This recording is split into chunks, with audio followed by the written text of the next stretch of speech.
இந்த கதையை கண்டிப்பா 90s கிட்ஸ் கடைசி வரை கேளுங்க. கதையோட எண்ட்ல உங்க லைஃபோட சீக்ரெட் இருக்கு.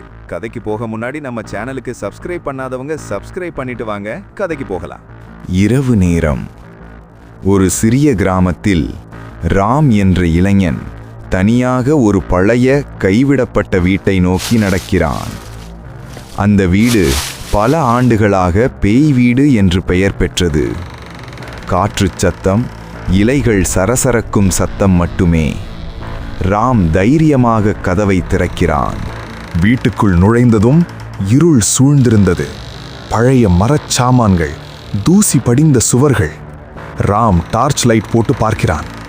திடீரென ஒரு சிறிய சத்தம், யாரோ நடப்பது போல். அவன் திரும்பி பார்க்கிறான், ஆனால் எதுவும் இல்லை.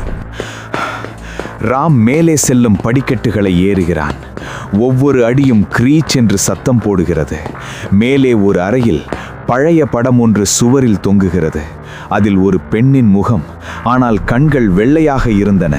திடீரென காற்று வீச அந்த படம் ஆடுகிறது. ராம் அந்த அறையில் நின்றான். திடீரென பின்னாலிருந்து ஒரு கை அவன் தோளை தொடுகிறது.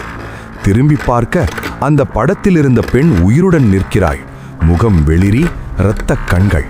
அவள் சிரிக்கிறாள். நீ இங்கிருந்து போக மாட்டாய் என்று. ராம் அலறியபடி ஓடுகிறான். ஆனால் கதவு மூடிக்கொள்கிறது. வீடு முழுவதும் சிரிப்புச் சத்தம் எதிரொலிக்கிறது. காலை வெளிச்சத்தில் அந்த வீடு இன்னும் அமைதியாக இருக்கிறது.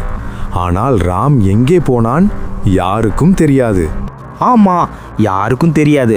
ஆனால் 90s கிட்ஸோட லைஃப் சீக்ரெட் இதில் என்னன்னு பாருங்க.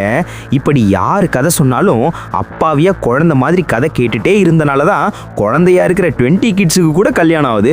நமக்கு எதுவுமே ஆக மாட்டுது. இதுதான் சீக்ரெட். பிடிச்சிருந்தா ஒரு லைக், ஷேர், கமெண்ட் பண்ணுங்க.